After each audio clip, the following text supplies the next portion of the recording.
Spiritualité des événements. Conférence donnée par Sœur Jeanne d'Arc de Mers à Spiri Maria en l'année 2003. Toute famille a un esprit qui lui est propre. Cet esprit se transmet des parents aux enfants par voie héréditaire, mais surtout à travers le vécu quotidien. Lorsque deux fiancés projettent de fonder un foyer, ils doivent consentir à unifier les valeurs essentielles de l'esprit qui leur est propre. Et c'est cet esprit unifié qu'ils transmettront à leur tour à leurs descendants. Il en va de même de la famille des fils et filles de Marie, qui germera dans son cœur immaculé. Il est tout à fait normal que Marie transmette son esprit à ses fils et à ses filles à travers l'instrument qu'elle a formé personnellement. Déjà, Marie-Paul porte dans son cœur certains principes de base qui caractériseront la famille des fils et filles de Marie. Au moment de rédiger les grandes lignes de la spiritualité de la famille des fils et filles de Marie, le Seigneur lui donne une orientation en faisant passer sur l'œil de son âme certains faits de sa vie personnelle qui serviront de base. On prévoit donc que Vie d'amour sera la source d'inspiration, la pierre d'assise qui soutiendra et guidera la vie spirituelle des membres, leur esprit et leur spiritualité. De plus, Marie-Paul reçoit du Seigneur 14 points majeurs qui se rattachent à l'événement providentiel et qui lui semblent d'une nécessité absolue pour comprendre ces événements et entrer dans le plan d'amour que Dieu projette sur chacun des membres. Elle constate avec étonnement que chaque point commence par un S. Ce sont, de la part de Dieu, la sagesse, le signe, le secret et le sceau divin. De la part de l'homme, la souplesse pour voler au moindre souffle de Dieu, la recherche du silence, la soif du surnaturel, l'esprit de sacrifice, l'abandon dans la souffrance, la soumission au supérieur, être serviteur ou servante, pénétré de vie et de sciences spirituelles qui conduisent à la sainteté. Tout est brièvement expliqué à la page 62 de Vie d'amour, appendice, volume 2. La communauté des fils et filles de Marie devra donc, avant tout, être une vie et un chant d'amour, un appel et un élan, une louange à la suite du Christ rédempteur et de Marie co-rédemptrice. L'amour véritable produit une liberté intérieure qui pousse à toujours vouloir plaire à l'être aimé. Saint Augustin disait « Aime et fais ce que tu veux ». Il ne s'agit pas d'aimer et de faire tous nos caprices. Si nous savions aimer Dieu et le prochain comme il le désire, nous n'aurions pas besoin de loi sur la terre. L'amour de Dieu serait l'unique loi qui guiderait nos désirs et nos actions dans la joie et la paix d'une conscience sans reproche.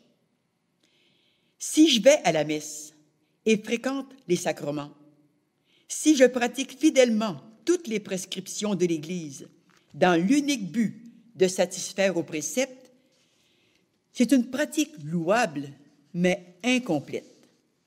Par contre, si j'accomplis ces devoirs religieux avec un amour de volonté, ce but change tout. Ce n'est plus pour être en règle avec des préceptes, mais plutôt pour prouver au bon Dieu que je l'aime vraiment. Quelle différence dans la motivation qui me fait agir! Et quelle différence aussi dans la valeur de ma pratique religieuse. Une dame me disait un jour, avant de connaître l'Armée de Marie, je pratiquais fidèlement ma religion comme un devoir. Mais depuis que je fais partie de l'Armée de Marie, j'ai commencé à lire Vie d'amour. J'ai compris et tout a changé.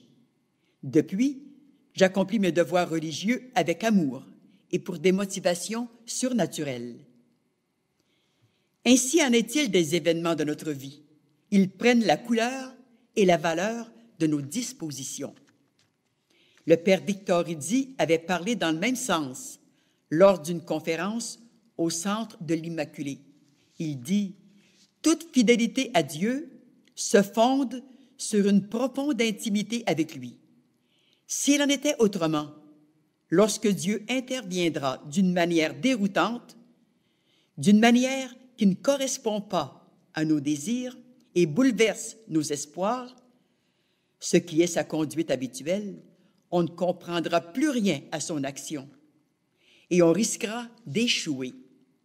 Que d'âmes, précise-t-il, déroutées par une épreuve inattendue, ont quitté Dieu dans un moment de révolte. Elles n'étaient pas demeurées aux écoutes du Seigneur et elles s'étaient rendues incapables de percevoir le motif secret de son action dans leur vie. Ces paroles ne peuvent mieux exprimer la pensée de Marie-Paul et refléter sa propre expérience. Ce que Marie-Paul nous propose comme principe, elle l'a pratiqué à un degré héroïque toute sa vie. Remarquons que la spiritualité des événements providentiels implique toujours deux parts, celle de Dieu et celle de l'homme.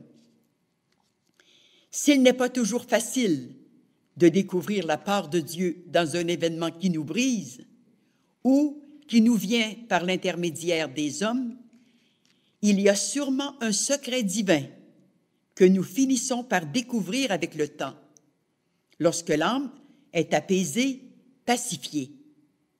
Dans le trouble, l'âme ne peut comprendre.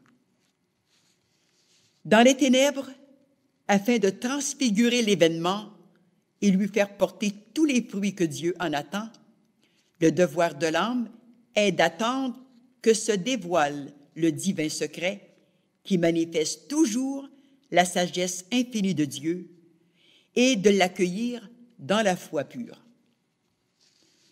Marie-Paul est pour tous les membres de la famille le livre ouvert dans lequel ils peuvent lire et comprendre ce que Dieu attend de chacun d'eux en ce temps du pré-royaume et de la co-rédemption. Vie d'amour devient par conséquent le lieu de référence auquel nous renvoient les 14 points qui se rattachent aux événements de notre vie. Nous les retrouvons tous dans une application concrète dans la vie quotidienne de Marie-Paul. Il ne sera pas nécessaire de parcourir tous les volumes de Vie d'amour pour trouver les exemples pratiques que nous cherchons. Dans les seuls événements relatifs à son séjour à Sainte-Agathe-des-Monts et à son départ, nous retrouvons sans cesse l'application des points mentionnés dans Vie d'amour, appendice, volume 2, page 62. Sans suivre l'ordre de ces 14 points, vous les reconnaîtrez dans la relation des faits. Depuis 1961, Marie-Paul demeure chez sa cousine Simone avec ses enfants, et tout est paix et joie. En septembre 1962, l'époux de Marie-Paul revient au foyer, mais ses bonnes intentions sombrent un mois après. Les difficultés se multiplient et tous demandent son retrait, spécialement la famille de Simone. Et même le Père Veilleux n'approuve pas ce retour de Georges C. Simone. 2 mois avec les siens et c'est son départ. Tout redevient paix et joie, alors que Georges revient parfois pour une courte visite et pleure sur sa vie dépravée. Pour Marie-Paul, les dépenses s'accumulent toujours plus avec 5 enfants aux études et elle demande à la Sainte Vierge de lui permettre d'aller habiter ailleurs. Or, au début de septembre 1963, des événements apparemment bénins vont bouleverser sa vie. Le Seigneur va l'engager dans un chemin épineux qui va la conduire progressivement, à son insu, à la réalisation de son projet divin. Profitant du passage du Père Veilleux dans la Beauce, Simone et les enfants insistent avec fermeté pour que Marie-Paul prenne quelques jours de repos à Sainte-Agathe-des-Monts. Malgré toutes les raisons valables que Marie-Paul présente pour justifier son refus, Simone et les enfants insistent tellement que Marie-Paul doit accepter contre son gré ce repos forcé. Marie-Paul cherche quelle est la part de Dieu dans cet événement qu'elle n'apprécie pas. Il est beaucoup plus facile de cerner la volonté de Dieu dans la vie religieuse que dans le laïcat. En communauté, les directives des supérieurs expriment clairement cette volonté divine et les religieux, en obéissant, sont toujours assurés d'être dans la volonté de Dieu. C'est une sécurité morale que les laïcs n'ont pas. Souvent, Marie-Paul doit chercher péniblement cette volonté à travers les événements. Mais une fois qu'elle l'a saisie, elle se soumet avec une souplesse remarquable. Or, le Seigneur lui dit, « Apporte ton livre de recettes pour dessert, car tu feras des desserts au Père Veilleux et particulièrement des meringues. » Marie-Paul est de plus en plus intriguée par cette parole qui semble exprimer la volonté de Dieu. Mais pourquoi ferait-elle des desserts au Père Veilleux, puisqu'elle ne va pas chez les Oblats, mais plutôt au foyer Notre-Dame, chez les religieuses laïques? Elle accepte donc de partir et prépare sa valise, y plaçant le livre de recettes. Puis, après des considérations humaines, le livre est reporté à sa place habituelle. Elle tergiverse. Le lendemain, pendant la messe, l'ordre du Seigneur est maintes fois répété. Alors le livre de recettes est à nouveau placé dans la valise du voyage. Puis, c'est le départ. La première nuit à Sainte-Agathe-des-Monts est sans sommeil et interminable. Marie-Paul souffre de l'héroïsme de ses enfants qui doivent entrer au pensionnat sans leur maman et des larmes douloureuses coulent abondamment. Heureusement que ce n'est que pour quelques jours, pense-t-elle. Elle n'ose croire qu'elle pourra enfin se reposer, faveur qui ne lui a jamais été possible. Non, le repos n'est pas pour Marie-Paul. Elle est la servante de Marie et de tous. Le deuxième jour, le Père Veilleux va la chercher. Arrivée au monastère, elle voit l'infirmière dans le bureau du Père qui lui demande si elle veut aider à la cuisine pour faire les desserts pendant quelques jours, car il ne reste que 2 religieuses qui quittent définitivement le monastère, qui hébergent en plus des malades et des retraitants. Sur un personnel de 10, il ne restera que 4 nouvelles jeunes filles. La situation est dramatique. Adieu le repos. Malgré un pincement au cœur, il y a de quoi à la faire sourire en se rappelant la demande du Seigneur. Tu feras des desserts au Père Veilleux. La voilà donc au travail après 3 heures de sommeil, malgré la fatigue, le peu d'alimentation et le souvenir douloureux de ses chers petits si loin. Les jours passent et elle doit prolonger son séjour. Elle mesure la gravité de la situation. Rien d'invitant. Pendant ce temps, le Père Veilleux fait des recherches pour obtenir du personnel, mais sans résultat. De son côté, Marie-Paul reçoit des lettres qui la supplient de retourner rapidement. Quel déchirement! Le 13 septembre, le Père Veilleux appelle Marie-Paul à son bureau pour lui dire « Je vous demande, au nom de Marie, de prendre la direction de cette maison. » Le Père Veilleux n'a pas mesuré la force impétueuse de l'amour maternel, capable de renverser tous les obstacles. La réponse ne se fait pas attendre. « Quoi? Mais vous savez bien que c'est impossible, mon père. J'ai 5 enfants, et le devoir d'une maman est d'être auprès de ses enfants. Et puis, je n'ai pas la santé pour diriger une telle maison. surtout en des circonstances si difficiles. De plus, je n'ai aucune expérience de ce genre. Et où iraient mes enfants pendant les vacances de la Toussaint, de Noël et de Pâques? Qui va s'occuper de leurs vêtements? Ils n'ont pas de père. Qu'on ne leur enlève pas leur mère, au moins. Non, c'est tout à fait impossible et je ne peux pas croire que ce soit la volonté de Dieu. Je regrette, je m'en vais demain.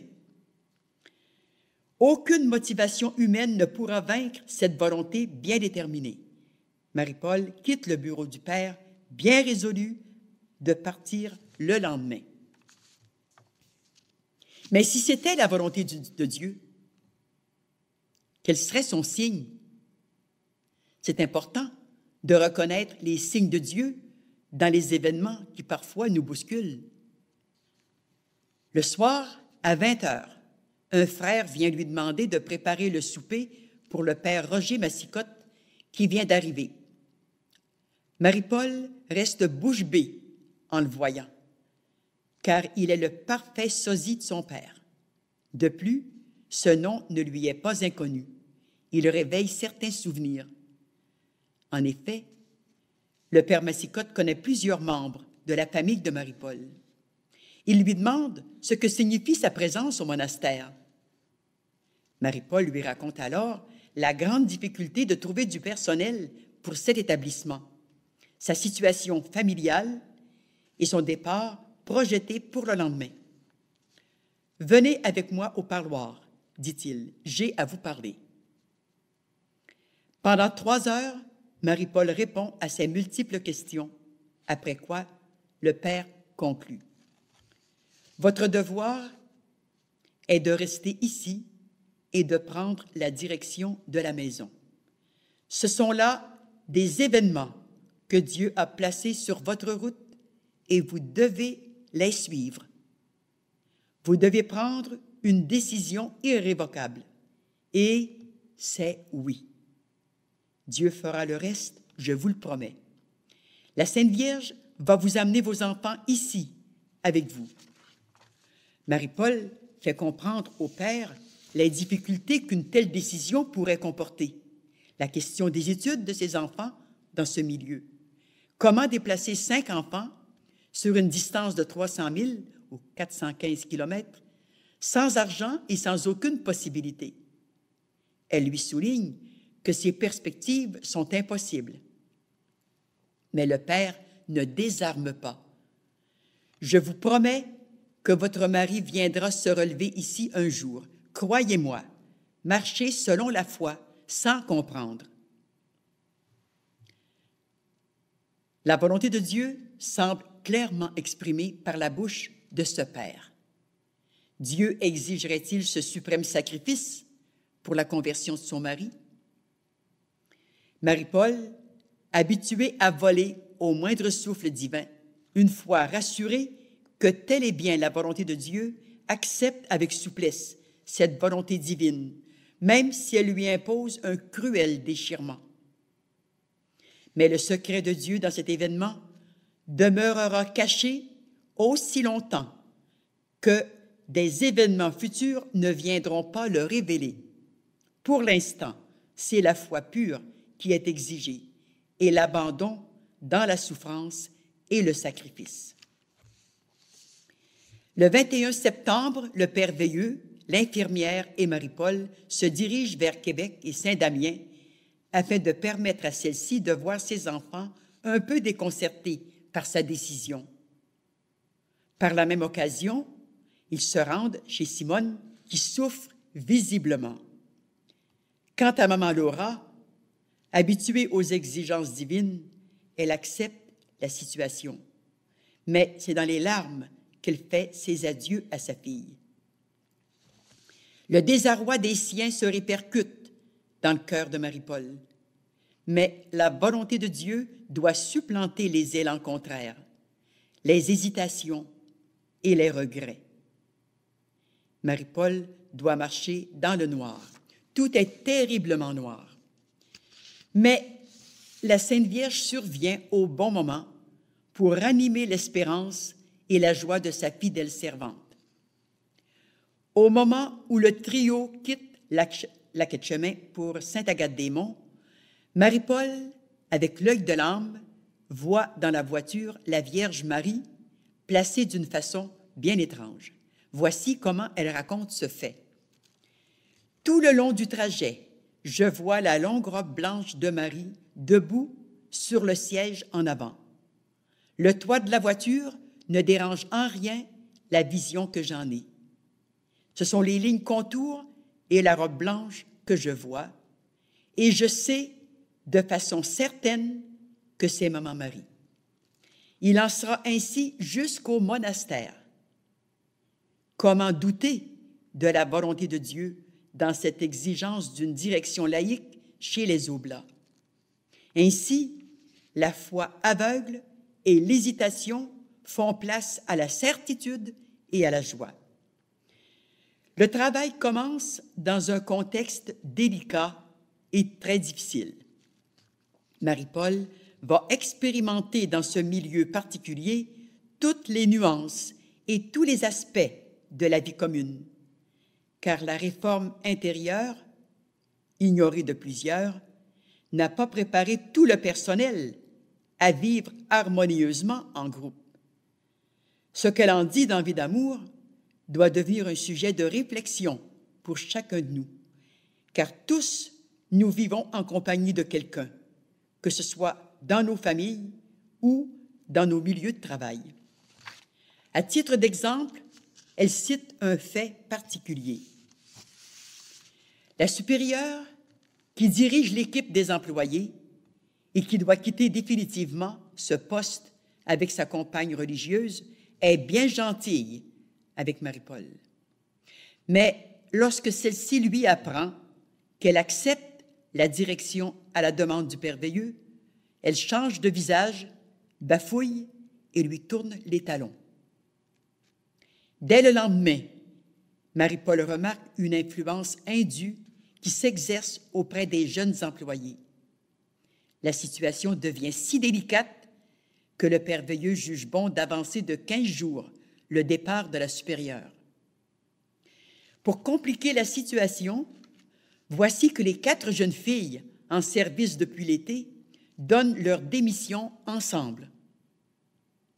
Elles n'ont rien à reprocher à qui que ce soit, disent-elles, mais il leur faut agir ainsi. Marie-Paul n'est pas dupe. Elle se doute bien de l'origine d'une telle décision, mais elle attend et continue ses bontés envers elle. Quelques jours passent et l'une d'elles, repentante, lui fait cette confidence. « Excusez-nous pour le geste que nous voulions faire dimanche. C'est Sœur supérieure qui nous avait fait promettre de nous en aller ensemble et d'attendre 15 jours après son départ afin que personne ne se doute de son exigence. » Telles sont les manifestations des tendances non combattues. Notre expérience personnelle prouve que nous pouvons tous être vulnérables à nos heures de désenchantement et suivre la pente de nos penchants naturels.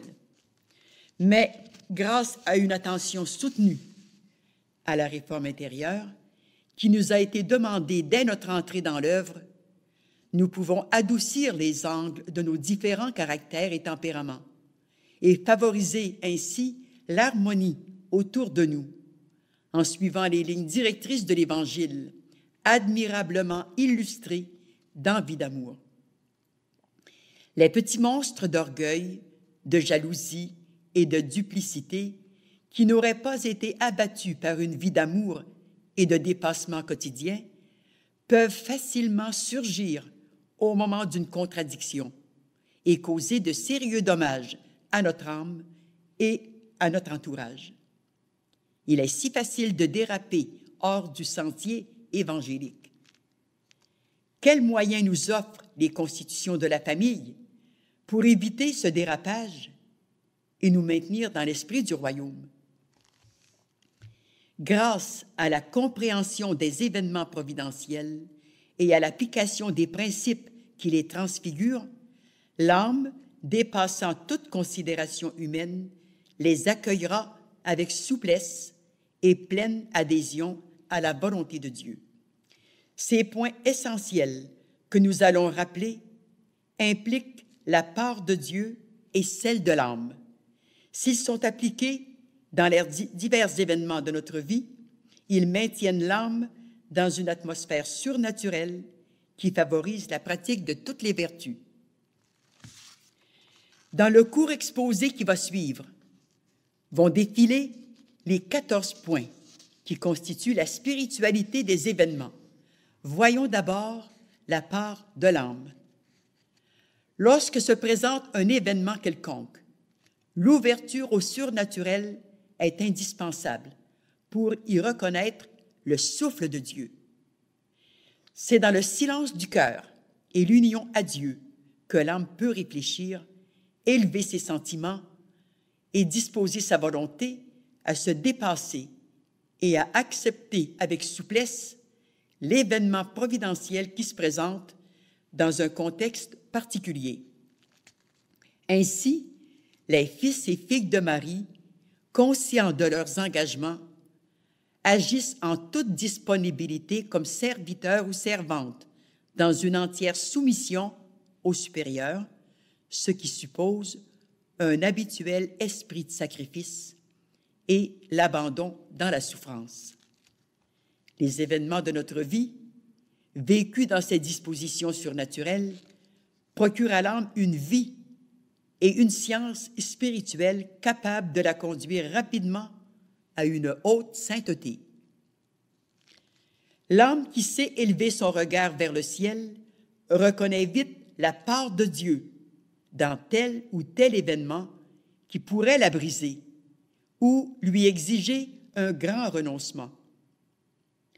Habituée à tout regarder avec cet œil de lumière, elle découvre la sagesse de Dieu dans la foi. Elle voit un signe de sa volonté. Elle croit que cet événement cache un secret divin qu'elle découvrira avec émerveillement au moment de sa réalisation. Elle comprendra alors que cet événement était marqué du sceau divin. Ce bref commentaire contient les 14 points indiqués par le Seigneur. Dans son travail au monastère des Oblats, Marie-Paul rencontre donc toute une mosaïque de tempéraments et de caractères qui constituent un tableau réaliste de la vie en groupe. Il va de soi que le poids d'une telle charge, avec toutes ses réalités quotidiennes, auxquelles s'ajoute une fatigue extrême, des périodes de grande noirceur, exige de Marie-Paul un héroïsme de tous les instants. Malgré les difficultés et les frottements de caractère, Marie-Paul aime cette ambiance, car il y a aussi des aspects positifs merveilleux et des richesses communes dans toute vie en groupe, tant dans la vie familiale que dans le milieu de travail. Elle a la consolation de voir des jeunes filles évoluer dans la bonne voie, redresser leurs tendances et améliorer leur caractère. Marie-Paul sait qu'une réforme intérieure soutenue est la condition indispensable pour réaliser une véritable famille dans le style de l'Évangile et du royaume à venir. Comme elle est importante, la formation spirituelle dès l'adolescence, Marie-Paul ne néglige rien pour donner une bonne orientation à ses enfants. André, âgé de 18 ans, est déconcerté par la décision de sa mère qui a consenti, devant l'évidente manifestation de la volonté de Dieu, à travailler à Sainte-Agathe-des-Monts. Mais il croit qu'elle a subi l'influence du père Veilleux et de l'infirmière. Ce grand garçon, mais jeune encore, du séminaire où il étudie, adresse une longue lettre au père Veilleux dans laquelle il conteste énergiquement cette décision. Il y va de tous les arguments possibles en faveur de son plaidoyer. Il craint la dislocation de la famille, déjà si éprouvée. Marie-Paul, ayant lu cette longue lettre, lui écrit aussitôt pour lui montrer la portée spirituelle de cette situation. Voici quelques extraits de cette lettre qu'elle lui adresse le 13 octobre 1963. Cher André, le Père Veilleux est revenu hier d'un voyage à Québec et me donne de tes nouvelles. Il me remet une longue lettre que tu lui as écrite et qui ne me surprend guère, surtout après ce que tu m'as dit au téléphone dimanche dernier. Je veux considérer avant tout le cœur qui parle et veux garder un être cher qu'il aime et dont il a besoin. Je veux aussi considérer les 18 ans de mon grand garçon, qui se veut le défenseur des siens, étant l'aîné de la famille et qui entend faire valoir ses droits. Tu n'es pas un révolté, dis-tu, mais réaliste. Je te concède ce droit, mais je regrette une chose primordiale que je ne retrouve pas chez toi. Tu juges tout avec ta simple raison humaine, sans élever les yeux pour réaliser qu'il y a un Dieu qui mène. Ton œil n'est pas surnaturel, et je le regrette beaucoup, car une vie basée sur la simple raison humaine est une vie manquée.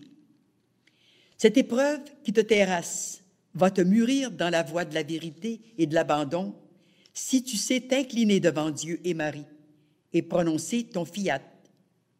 Toute ma vie a été une répétition de fiat et je continuerai ainsi pour la plus grande gloire de Dieu et de Marie. Cher André, ce n'est pas notre bon Père Veilleux qui m'oblige à rester ici. Non, j'ai toute liberté de retourner si je veux. Tu veux ta maman, dis-tu, mais elle est à toi plus que jamais, surtout dans l'ombre de ce monastère où elle travaille pour ton bien et pour le sien.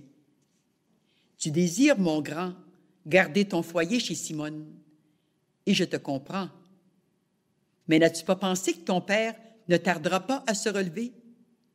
N'as-tu pas songé que c'est encore vers sa femme qu'il retournera, et cette fois dans un autre milieu, dans une autre ambiance, où il pourra refaire le plein spirituel dans l'ombre, dans une bonne maison, loin de tous ceux qui le connaissent.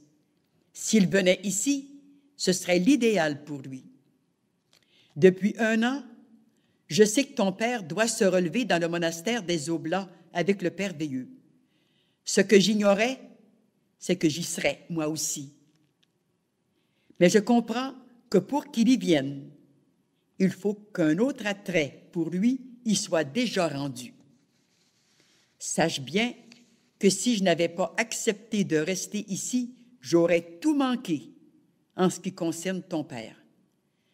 Je ne m'attendais pas à cela lors de mon voyage. Si tu avais été ici à ce moment-là, tu aurais vu le doigt de la Sainte Vierge en tout ça. Le bon père Massicotte, avec qui j'ai causé pendant 3 heures et qui connaît toute la famille, m'a dit « Ma petite, votre place est ici. Soyez sans inquiétude pour vos enfants. Ils comprendront et vous aimeront davantage, car l'heure n'est pas loin maintenant. » Et pour élargir ses horizons, Marie-Paul ajoute encore ce petit commentaire de nature à le faire réfléchir. N'oublie jamais ce qui suit. Si tu exiges de ta maman de retourner à Sainte-Germaine et de vivre entre 4 murs, dans un silence et une souffrance intérieure que je ne peux t'expliquer, c'est devant un tombeau que tu devras t'incliner avant longtemps. Il était grand temps que je change d'ambiance, crois-moi, et pour toutes sortes de raisons. Tu sauras plus tard ce qu'il m'a fallu souffrir, mais jamais la grâce de Dieu ne m'a manqué. Fin de la citation. La suite des événements nous fera découvrir avec plus d'évidence encore la part de Dieu et la part de Marie-Paul. Dans les mois suivants, tout s'est bien organisé. Les filles sont venues vivre avec leur mère. Les 2 garçons étudient au petit séminaire de Québec. Plus d'1 an après, la vie d'équipe n'étant pas facile en ce lieu, les enfants désirent plus que jamais un renouveau familial dans une autre ambiance. Pour répondre à leurs désirs, Marie-Paul écrit à l'Hôtel-Dieu de Montréal, où, en 1940, elle a commencé ses études comme infirmière, afin d'obtenir 3 places pour Louise, Michel et elle-même, comme aide garde-malade. Le soir, elle fait part de sa décision au père Veilleux, qui, sous l'effet de la surprise, parle peu.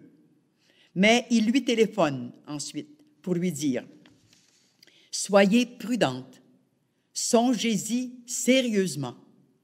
Si vous partez, toute votre vie, vous aurez à le regretter. » Comme la réponse de l'Hôtel-Dieu est invitante, Marie-Paul, en février 1965, demande au père Veilleux de nommer une autre directrice. Dans les jours suivants, le Seigneur semble confirmer les vues de Marie-Paul qui entend « À la cuisine, tu n'y seras même pas 2 ans. » Puis elle entend encore « Bientôt Georges se relèvera et il viendra au monastère. » C'est à n'y rien comprendre. En mars 1965, une autre locution intérieure la surprend. « Mon enfant, on te fera quitter les lieux d'une façon bien étonnante. » Marie-Paul se rappelle soudain ce que le Seigneur lui avait dit il y a 2 ans, en 1963, chez Simone à Lac-Etchemin. Georges ira à Sainte-Agathe pour rénover une maison et le père Veilleux sera là. Or, précisément, le père qui avait été nommé supérieur avait dit quelque temps auparavant que l'autorité provinciale songeait à rénover la grande maison des retraites. Tant de choses semblent contradictoires en tout cela. Il ne faut pas chercher à comprendre. Les événements providentiels clarifieront tout. Depuis 3 mois, les enfants attendent avec joie l'arrivée du papa. C'est le 13 mai, il est 12h15, quand Marie-Paul reçoit un appel de Saint-Georges-de-Beauce. C'est Georges, son mari, qui la supplie de le sortir de ce milieu infect.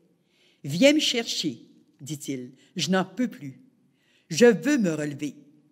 Si tu savais ce que je souffre, je ne veux plus de cette vie maudite. Je suis prêt à tout pour me relever. Viens vite, de grâce. Ne me laisse pas ainsi. » Cet appel survient en la fête de Notre-Dame de Fatima, et c'est la réalisation de la promesse faite le 13 septembre 1963 par le père Massicotte, afin d'obliger Marie-Paul à accepter la direction des employés chez les Pères Oblats de Marie Immaculée à Sainte-Agathe-des-Monts. C'est aussi la réalisation des paroles du Seigneur exprimées quand elle vivait chez sa cousine Simone. Georges ira à Sainte-Agathe pour rénover une maison et le père Veilleux sera là. De plus, le père Roger Massicotte était précisément à Lac-Etchemin quand Marie-Paul est allée chercher Georges, venu la retrouver chez sa mère. Georges est donc allé au monastère auprès de sa femme et de ses filles. Le lendemain, il s'empresse de visiter les lieux à rénover, puis il se rend auprès du père Veilleux pour faire sa confession générale. Il retrouve sa femme et il exulte de bonheur. Mais une lourde croix pèse sur cette famille. Alors que le père Veilleux et même le père Schaeffer de la maison provinciale avaient accepté la venue de Georges en ce lieu, dès le surlendemain, le père Veilleux demande Marie-Paul à son bureau et lui reproche la venue de son mari en lui intimant l'ordre d'aller s'établir ailleurs. Un bon samaritain arrive providentiellement au même moment et s'offre aussitôt à les aider. Le frère Magella de Mers, au Blas de Marie Immaculée, mon frère revenu d'Afrique, va tout faire pour alléger leur fardeau et les aider à se fixer ailleurs. 1 an et demi a passé. Plus d'une fois, Marie-Paul a signalé au père Veilleux son intention de quitter le monastère pour aller se fixer ailleurs avec ses enfants. Monseigneur Bonhomme comprenait son légitime désir et l'encourageait. Il l'approuvait en les encourageant. Mais le Père Veilleux s'y opposait. Il faut comprendre que les difficultés sont survenues entre Monseigneur Bonhomme et le Père Veilleux. Si cette affaire avait été clarifiée sur les lieux, il aurait été plus facile de l'accepter et il n'en serait pas résulté tant de dégâts, surtout au niveau spirituel. Mais c'était la croix dans toute sa dureté. Le 9 juin 1965, ce fut le départ tragique. Marie-Paul et ses enfants auraient désiré s'établir à Montréal, où ils auraient pu facilement trouver un emploi. Mais, pour répondre au goût de Georges, qui voulait se fixer à Québec, ils ont généreusement sacrifié leur légitime désir. Pour Marie-Paul, ce fut un choc terrible dans sa vie. Les faits de cette triste histoire réalisent en tout point les paroles prophétiques du Seigneur. En avril 1958, le Seigneur avait dit à Marie-Paul, « Bientôt, mon enfant, tu seras crucifié entre deux larrons, sous le même toit que le Père Veilleux et Monseigneur Bonhomme. » Aux yeux des religieux, Monseigneur Bonhomme pourrait être considéré comme le mauvais larron à cause de tant de fausses accusations qu'il a subies, et le Père Veilleux comme le bon larron. 7 ans plus tard, ces paroles prophétiques du Seigneur se réalisent par ces événements. Dans le contexte tragique de ce départ, Marie-Paul s'est trouvée crucifiée entre Monseigneur Bonhomme et le Père Veilleux sous le même toit, tel que l'a annoncé le Seigneur en 1958. Monseigneur Bonhomme et le Père Veilleux se sont crucifiés en même temps. Marie-Paul avait prévenu le Père Veilleux en 1958. « Lorsque je serai crucifié, mon Père, entre vous et Monseigneur Bonhomme, nous serons tous les trois sous le même toit. » Cette hypothèse semblait irréalisable selon le Père Veilleux, car à cette époque, les religieux n'admettaient pas de présence féminine dans leur communauté. De plus, le Père Veilleux résidait à Richelieu et Monseigneur Bonhomme à Sainte-Agathe-des-Monts. Et pourtant, tout s'est réalisé. Les commentaires de Marie-Paul à la suite de tous ces événements nous offrent plusieurs sujets de méditation pour notre formation personnelle et nous y retrouvons l'application concrète des 14 points mentionnés dans Vie d'amour, appendice, volume 2, page 62. Car avant de proposer à la famille des fils et filles de Marie une ligne de conduite pour son avancement spirituel, elle a dû expérimenter elle-même les diverses situations qui se rencontrent dans une vie et les sanctifier par de continuels dépassements. Au terme de cette histoire, elle conclut. Ce qui compte en tout cela, c'est que la volonté de Dieu se réalise, quels que soient les événements et quelles que soient les personnes qui entrent en jeu en cette affaire. Ce ne sont pas les difficultés des derniers temps qui vont me faire oublier les 8 années de dévouement inlassable et de direction spirituelle du Père Veilleux. Cette ombre au tableau indique que même les âmes les plus saintes peuvent un jour ou l'autre être victimes de circonstances qui les dépassent ou les bousculent. Toute notre vie, nous sommes vulnérables et le Seigneur peut se servir d'une imperfection, d'un défaut contre lesquels l'âme a bien travaillé pour favoriser plus d'humilité encore et réaliser ses desseins d'amour sur les âmes. Étant victime, il fallait que ces choses s'accomplissent et aujourd'hui, j'en remercie le Seigneur. Je subis les effets de ce choc terrible, mais je n'ai aucun ressentiment contre le Père. Mais je sais qu'avec le recul du temps, je tirerai profit de cette situation et je serai heureuse de l'avoir vécue. Ce qui compte, c'est la science spirituelle qui s'acquiert. C'est la purification de l'âme. C'est l'amour qui rejaillira un jour avec plus de force encore. quelle était la part de Dieu dans ces événements? Avec le recul du temps, Marie-Paul perçoit l'ensemble des situations qui ont chambardé sa vie et compromis le bonheur de sa famille. Elle en sort enrichie de la sagesse de Dieu, découvre les signes et la lumière dans son divin secret, car c'est à travers tout ce labyrinthe de situations difficiles et de contradictions que le Seigneur lui ouvrait la route vers sa mission. C'est 4 ans après son installation au 2040 de la 26e rue, dans la paroisse Saint-Pédis, que Marie-Paul découvre enfin le secret de Dieu et voit son sceau divin sur les événements qui l'ont conduite en ce lieu. Le 23 février 1969, elle écrit dans Vie d'amour. Au cours de l'été 1963, alors que je demeurais à Lac-Etchemin, je m'entretenais souvent avec ma cousine Simone du lieu où allait éclore l'armée de Marie. Avec l'œil de l'âme, je voyais de chez Simone où j'habitais, en direction de la droite, cette grande résidence dominant la région, ayant au bas de la longue côte où elle était sise un cours d'eau assez important, un lac peut-être.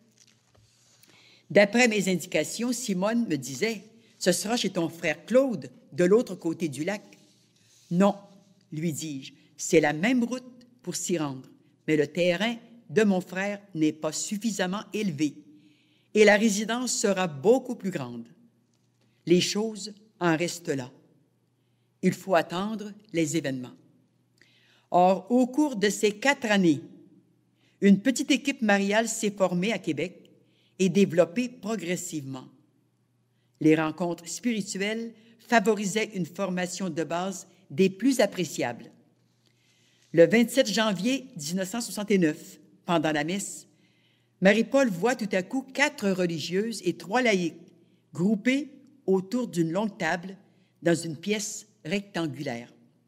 Il s'agit des 4 sœurs de la Charité, membres de l'équipe mariale, avec Marie-Paul, Fernande et Gemma. Elle informe sœur Sainte-Jacqueline de la possibilité d'une rencontre ce jour-là. À la suggestion de celle-ci, les 7 femmes indiquées se réunissent au grand parloir à la maison généralice. Quelle surprise chez Marie-Paul en entrant dans cette pièce qu'elle n'avait jamais vue. C'est précisément celle que le Seigneur lui avait montrée le matin. Cette rencontre, demandée par le Seigneur, semble ouvrir des voies nouvelles, car Marie-Paul écrit au soir de cette journée. « Si le 14 septembre 1968 marquait l'aurore de l'ère mariale, ce soir, je le sais, nous entrons dans une autre phase. Une porte vient de se fermer et une autre s'ouvre, toute grande, aux dimensions de l'humanité. C'est une ère nouvelle, c'est l'ère mariale. Je vois, avec l'œil de l'âme, devant nous, ce soleil merveilleux, resplendissant, dont les rayons s'étendent sur le monde. Comment cela se fera-t-il? Dieu seul le sait. Nous sommes 7 et nous suivrons les événements. Le 21 février suivant, Marie-Paul poursuit ses réflexions sur le sujet. Or, ce soir, je pense aux événements qui ont permis d'ouvrir la voie vers l'œuvre que sera l'armée de Marie, et cela à notre insu. Je retrouve alors la foi des patriarches qui, comme nous, ont marché, accomplissant sans savoir les vues que Dieu avait sur eux. Comment comprendre le Seigneur dans ses voies qui ne sont jamais les nôtres? J'en suis là de mes pensées, quand, à ma grande surprise, le Seigneur me montre le tableau du site qu'il me présentait du temps où je vivais chez Simone, suivi de celui où je demeure actuellement. Tout à fait identique, sauf ce plateau plus élevé sur lequel est sise la maison généralice et au bas duquel coulent les flots du majestueux fleuve Saint-Laurent, cette maison généraliste des Sœurs de la Charité de Québec, où vient d'éclore discrètement l'œuvre que sera l'Armée de Marie. Je crois n'avoir jamais connu un étonnement aussi grand à cause des indications divines. Quelle merveille de précision! Ce soir, le voile se déchire pour m'indiquer dans toute sa beauté la réalisation des prédictions divines. Fin de la citation. Eh bien, c'était le secret de Dieu et la marque de son sceau divin dans cet ensemble d'événements bouleversants qui ont conduit Marie-Paul en ce lieu bien précis de Québec qui est devenu le berceau de l'Armée de Marie et où elle a vécu 35 ans, de juin 1965 au 18 mars 2000.